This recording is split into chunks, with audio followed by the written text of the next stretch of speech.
আবার মানেটা হলো রে অফ হোপ, আশার আলো। সেই আশার আলোটা আমরা শুধু সন্তান প্রক্রিয়ার জন্য করি না, আশার আলোটা আমরা সমাজের বিভিন্ন স্তরের লোকেদের জন্য বিভিন্ন কাজে সেটাকে আমরা ব্যবহার করার চেষ্টা করি। এবং তারই ইয়েতে এবং খুব শীঘ্রই ওয়ার্ল্ড মেনস্ট্রুয়েশন ডে আসছে, তারই পরিপ্রেক্ষিতে এই প্রোগ্রামটা অর্গানাইজ করা, যেটার মেন উদ্দেশ্য হচ্ছে, প্রধান উদ্দেশ্য হচ্ছে যে সমাজের কিছু নিচের দিকের লোকের, লোয়ার লোকের দিকে যারা এই সম্বন্ধে সচেতন নয়, তাদেরকে সচেতন করা, শিক্ষা প্রদান করা এবং তাদের এই সম্বন্ধে ইনফরমেশন দেওয়া, যাতে তারা সেই জিনিসটাকে নিয়ে এবং তাদের নিজেদের জীবনটাকে গড়িয়ে নিতে পারে। মেইনলি যেটা এখানে হয়েছে যে আমরা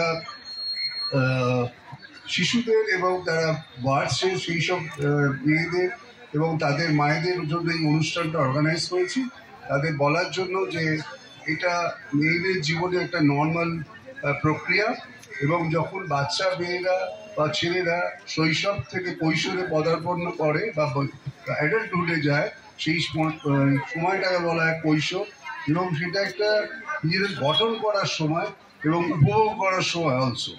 এবং সেই সময় তাদের কিছু পরিবর্তন হয়, শারীরিক, মানসিক, মাথা থেকে কিছু জিনিস আসে, সেগুলোকে বলা হয় হরমোনস।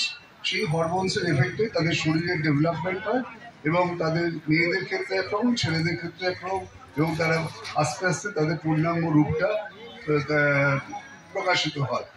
সেই সঙ্গে তাদের হয় কি, মাথা থেকে হরমোন আসার ফলে ওভারির সঙ্গে যোগাযোগ শুরু হয় এবং মাসিক প্রক্রিয়াটা শুরু হয়, যেটা এই পিরিয়ড অফ চেঞ্জের মধ্যে একটা নর্মাল চেঞ্জ।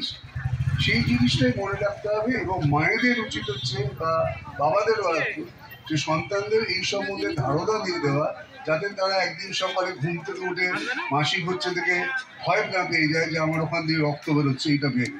সেই জন্য যাদের জানা দরকার আছে যে এটা একটা নর্মাল প্রক্রিয়া এবং প্রত্যেক মাসেই এটা হবে এবং সাধারণত এটা 28 থেকে 30 দিনে হয়। কিছু সময় যখন তারা বড় হচ্ছে তখন সেটা খুব ঘন ঘন হতে পারে বা কিছুদিন ছাড়া ছাড়া হতে পারে। এটা নিয়ে বিচলিত হওয়ার কিছু নেই, বরঞ্চ তাদের স্বাস্থ্য এবং দিকে নজর দেওয়া উচিত এটার জন্য। এবং নর্মালি মাসিকটা 4 থেকে 7 দিন মতো চলে, কারোর ক্ষেত্রে একটু বেশি হয়, কারোর ক্ষেত্রে একটু কম হয়, কোনো সময় একটু ব্যথা হয়, কোনো সময় একটু ব্যথা হয় না। কিন্তু যদি অনেক দিন ধরে মাসিক চলে বা ব্যথা বেশি হয়, সেই সব ক্ষেত্রে চিকিৎসকের পরামর্শ নেওয়াটা খুবই জরুরি মনে হয়।